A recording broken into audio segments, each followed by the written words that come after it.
Le film commence dans l'obscurité, lorsqu'un homme se réveille et découvre avec horreur qu'il se trouve au fond d'une fosse entourée de nombreux cadavres. Terrifié, il ne se souvient ni de qui il est ni de comment il est arrivé dans un endroit aussi étrange. Il aperçoit alors une femme qui l'observe et la supplie de l'aider, mais elle disparaît. Quelques instants plus tard, la femme lui lance soudainement une corde, et avant de partir, l'homme trouve une arme qu'il garde sur lui.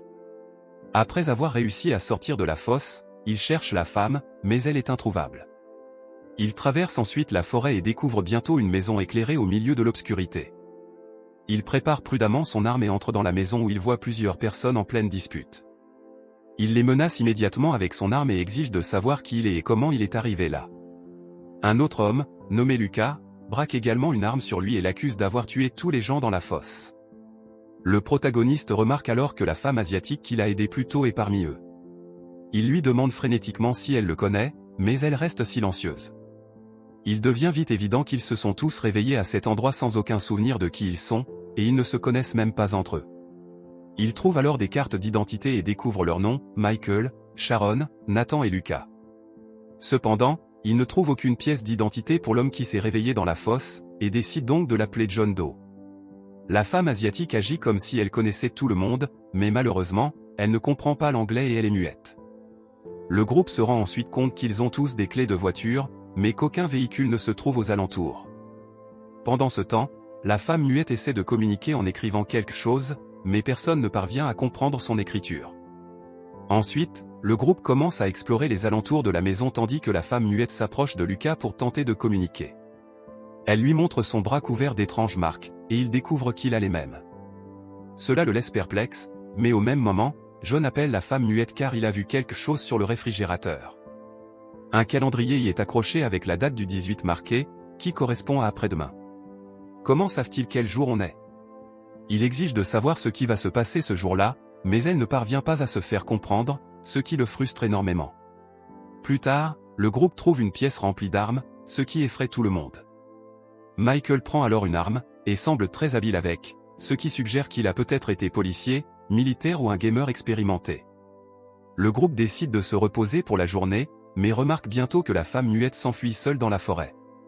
Sharon, Lucas et John partent immédiatement à sa poursuite et constatent que les étoiles brillent très fort, ce qui suggère qu'ils sont loin de toute ville. Pendant ce temps, John commence à avoir des flashbacks où il se voit traînant le corps d'une femme avec un tatouage d'hippocampe. Le groupe sent ensuite une forte odeur et est horrifié en découvrant plusieurs corps attachés aux arbres. De retour dans la maison, Nathan et Michael examinent des livres sur les étagères, et Nathan est stupéfait de se rendre compte qu'il parle couramment le latin, le français et même l'italien. Il comprend également que tous ces livres portent sur la médecine et l'anatomie humaine et animale. Michael pense donc que Nathan est probablement le propriétaire de la maison. Pendant ce temps, dans les bois, le groupe arrive bientôt à une cabane où il voit la femme muette en train de nourrir une vieille femme attachée, sale et malade.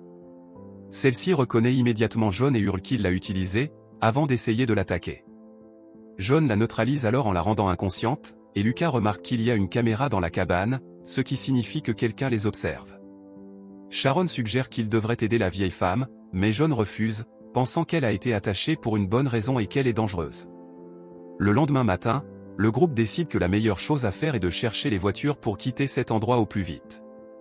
Les autres partent donc en laissant Michael et la femme muette à la maison. Michael est furieux d'avoir été exclu et pense qu'il pourrait être utile, mais personne ne l'écoute. Ensuite, Nathan, Lucas, Sharon et John s'enfoncent dans la forêt, où ils retrouvent plusieurs corps attachés aux arbres. Bientôt, Nathan se met à jeter des pierres au hasard, et ils entendent alors un bruit métallique dans les buissons. Intrigués, ils vont voir et découvrent des voitures cachées, ce qui leur redonne espoir. De retour à la cabane, Michael confie à la femme muette qu'il ressent un lien très fort avec elle, et que peut-être, ils formaient un couple. Elle le regarde aussi avec affection, mais ils sont bientôt alertés par un cri au loin, et Michael demande alors à la femme de se verrouiller à l'intérieur avant de partir seul vérifier. Il arrive rapidement dans un champ où il remarque un homme maladif et négligé, coincé dans une clôture et hurlant à l'aide, et s'approche pour l'aider, mais l'homme se met soudain à rire et attaque Michael, lui transperçant le cou avec les fils de fer.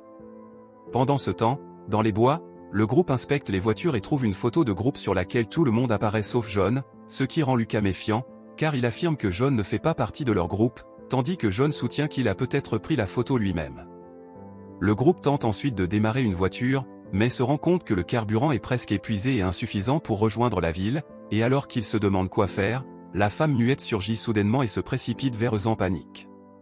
Ils la suivent et découvrent Michael, qui saigne abondamment du cou et se trouve aux portes de la mort, et malgré leurs efforts désespérés pour le sauver, il finit par mourir, ce qui bouleverse profondément tout le monde, en particulier la femme muette, laissant entendre qu'ils étaient peut-être un couple.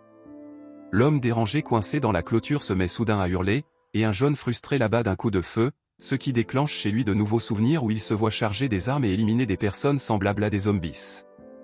Par la suite, John et Sharon montent dans une voiture et décident de rouler à la recherche d'aide, jusqu'à arriver à un bâtiment abandonné où ils aperçoivent un enfant en train de s'enfuir. Ils tentent de lui parler, mais il se barricade dans un entrepôt et refuse de répondre, et lorsque John lui demande de l'aide, le garçon l'appelle par son vrai nom, Jonah, et lui ordonne de partir en disant qu'ils arrivent demain. Choqué, Jonah se demande comment l'enfant connaît son nom et exige des réponses, mais celui-ci se tait, ce qui met Jonah dans une colère noire, au point qu'il tente de briser la serrure avec son arme et commence à tirer sur la porte, jusqu'à ce que Sharon l'arrête et lui demande de ne pas faire de mal à l'enfant, qui n'est qu'un gamin. Elle touche alors le visage de Jonah et tous deux ressentent une forte connexion familière. Pendant ce temps, à la maison, Lucas commence à se sentir étrange et à se souvenir de plusieurs fragments de son passé, tandis que la femme muette tente de le calmer, mais il est pris d'un violent mal de tête, lui dit qu'il la reconnaît, puis se met soudain à lui saisir le bras de manière agressive jusqu'à ce que Nathan l'en empêche. Lucas finit par se calmer, et Nathan pense alors qu'il est infecté par une sorte de maladie, puis il raconte à la femme muette ce que le groupe lui a dit au sujet de la femme dérangée dans la cabane et lui demande de lui montrer l'endroit. Elle accepte et l'y conduit, et Nathan reconnaît immédiatement qu'il est déjà venu là, mais il trouve la cabane vide, la femme ayant déjà disparu. Alors qu'il s'éloigne, la femme muette tente de l'arrêter, mais il l'assure qu'il sait où mènent ses chemins et décide de poursuivre son exploration, tandis qu'elle rentre à la maison. Nathan tombe alors sur une paire de lunettes au sol et, en les mettant, il est submergé par une vague de souvenirs d'une violente dispute avec quelqu'un.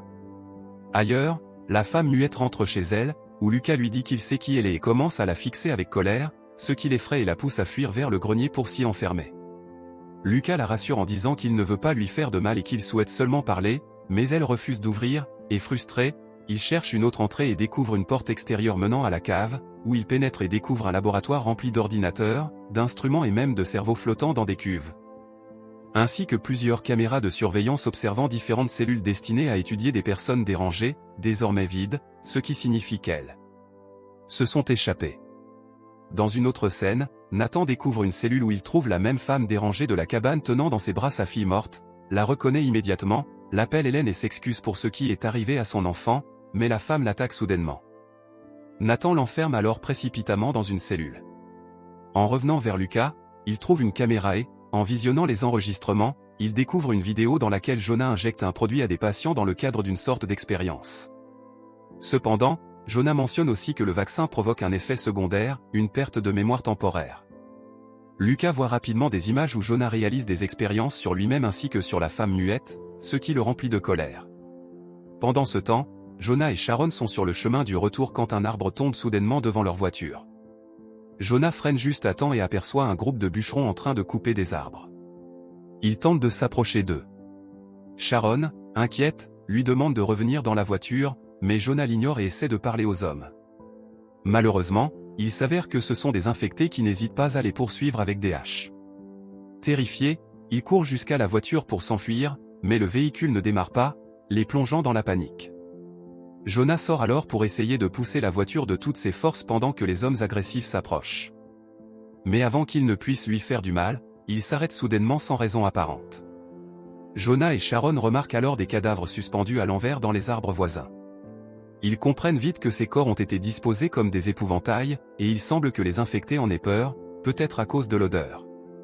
Un peu plus tard, ils retournent à la maison où un Lucas furieux confronte immédiatement Jonah à propos de son expérience étrange.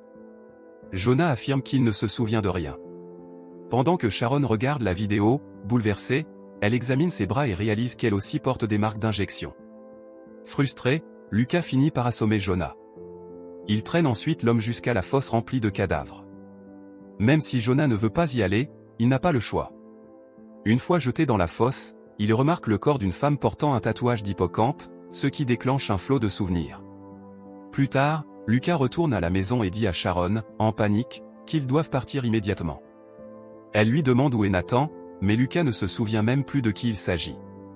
Il commence à agir très étrangement et dit aux deux femmes qu'il va les protéger. Lorsqu'il devient agressif, la femme muette s'enfuit, mais Lucas finit par la rattraper. Il la plaque au sol et tente de l'embrasser de force. Sharon arrive alors et lui tire dessus, mais Lucas esquive la balle et s'enfuit dans la forêt en courant. Après cela, la femme muette se précipite vers la fosse et y jette de nouveau une corde, parvenant à sauver Jonah. Ce dernier comprend alors que quelque chose d'important va se passer demain, et décide de retourner voir le garçon pour obtenir des réponses. Mais lorsqu'il arrive, il trouve la porte ouverte et constate que l'enfant a disparu. Jonah reprend alors la route et tombe sur le garçon et sa famille, qui s'apprêtent à partir en récupérant des affaires dans une voiture délabrée. Il les arrête et leur demande ce qui se passe. La grand-mère du garçon lui demande de s'écarter. Elle dit que Jonah a fait du mal à toute sa famille avec ses aiguilles et qu'il devrait partir. Jonah lui demande ce qu'il leur a fait, mais la femme monte simplement dans sa voiture et s'éloigne. Plus tard, Jonah inspecte la voiture abandonnée et y trouve de nombreuses fioles de vaccins, ce qui déclenche une nouvelle vague de souvenirs. Il se rappelle qu'il les avait donnés à un homme et l'avait supplié de les remettre à l'armée. Jonah, confus, continue d'inspecter la voiture et tombe rapidement sur une photo de lui avec Sharon, ce qui prouve qu'ils formaient un couple. Soudain, un véhicule percute violemment sa voiture, c'est Lucas, qui semble avoir perdu la raison. Jonah dit alors qu'il se souvient avoir été médecin, mais qu'il ne faisait de mal à personne, il essayait simplement d'aider des personnes infectées par un virus mortel. Il réalise alors que l'effet de la dose s'est dissipé chez Lucas, et qu'en lui injectant à nouveau le vaccin, il pourrait redevenir normal. Il tente donc de l'aider, mais Lucas refuse de l'écouter et l'attaque. Dans un geste désespéré pour se défendre, Jonah attrape une pierre et le frappe à la tête. Il essaie immédiatement de le sauver, mais il est trop tard, Lucas saigne abondamment. Dans ces derniers instants, Lucas se souvient enfin qu'il était l'ami de Jonah, et qu'il lui avait un jour exprimé sa gratitude pour lui avoir sauvé la vie. Il se rappelle cependant qu'une femme infectée, avec un tatouage d'hippocampe, l'avait attaqué, ce qui avait poussé Jonah à la tuer. Il s'en était ensuite pris à Nathan, car c'était à lui de verrouiller les cellules, ce qui avait déclenché une violente dispute entre eux. Après cela, Jonah avait commencé à traîner le corps de la femme, jusqu'à ce que le groupe l'avertisse que d'autres infectés s'étaient échappés. Après l'attaque du groupe, Jonah leur avait dit de s'enfermer dans la maison et de s'injecter le vaccin pour guérir. Mais à ce moment-là, une personne infectée avait mordu Jonah, qui avait alors chuté dans la fosse. Il avait été contraint de s'injecter lui-même pour ne pas se transformer, sachant qu'il perdrait la mémoire au réveil, mais c'était sa seule option. Dans le présent, le groupe commence à se rappeler de tout. Nathan retourne à la maison et serre rapidement Sharon dans ses bras, qui retrouve elle aussi ses souvenirs. Mais bientôt, la maison est encerclée par des infectés qui n'ont plus peur des cadavres et tentent violemment de les attaquer. Tous deux luttent de leur mieux pour se défendre, mais leurs munitions s'épuisent rapidement. Sharon décide alors de laisser une note à Jonah au cas où il ne s'en sortirait pas. Ailleurs, Jonah, à court de carburant, commence à courir vers la maison mais est confronté à plusieurs infectés. C'est alors qu'un hélicoptère surgit de nulle part et ouvre le feu, éliminant les ennemis. C'est le matin du 18, et Nathan se souvient enfin que c'est le jour où l'équipe de secours devait arriver. Heureux, il sort de la maison en agitant les bras et crie qu'ils sont vivants. Mais les soldats ont reçu l'ordre d'exterminer tout le monde, et Nathan est brutalement abattu sous les yeux de Jonah, qui arrive juste à temps pour assister à la scène. Sharon et la femme muette voient aussi ce massacre et, horrifiés, se précipitent pour se cacher. Jonah et Sharon se retrouvent ensuite, et l'homme est dévasté d'apprendre que Nathan était en réalité son frère. Tous deux prennent la fuite, tandis que la femme muette réussit à se dissimuler efficacement et les soldats ne la trouvent pas. Malheureusement, Sharon est bientôt attaquée par une femme infectée et poignardée à plusieurs reprises. Pris de panique, Jonah n'a plus le choix, pour échapper aux soldats, il saute avec Sharon dans la fosse remplie de cadavres. Pour tromper les militaires et leur faire croire qu'ils sont morts, Jonah injecte à nouveau le vaccin à Sharon, puis à lui-même. Cela signifie qu'ils perdront la mémoire à leur réveil et devront tout recommencer. Sharon donne alors une note à Jonah et lui demande de se souvenir de tout la prochaine fois et de faire les choses correctement. Les deux s'avouent leur amour avant de s'évanouir. Peu après, l'armée arrive et commence à jeter des corps dans la fosse, y compris celui du garçon qui avait averti Jonah la veille. Un peu plus tard, Jonah se réveille, sans aucun souvenir, tandis que Sharon semble être morte de ses blessures. Il se lève sans remarquer la note tombée au sol. Désemparé, il commence à appeler à l'aide. La femme muette réapparaît alors et lui lance une corde pour l'aider à sortir. À ce moment-là, le contenu de la note est révélé, Sharon y expliquait la vérité sur l'épidémie. Il s'avère que la seule personne immunisée contre la maladie est la femme muette. Sharon y suppliait Jonah de la protéger à tout prix, car elle est le dernier espoir de l'humanité. Malheureusement, Jonah ignore tout cela et devra tout redécouvrir. Le film se termine sur Jonah et la femme muette s'approchant du bord de la fosse, contemplant une immense sépulture à ciel ouvert débordant de milliers de cadavres.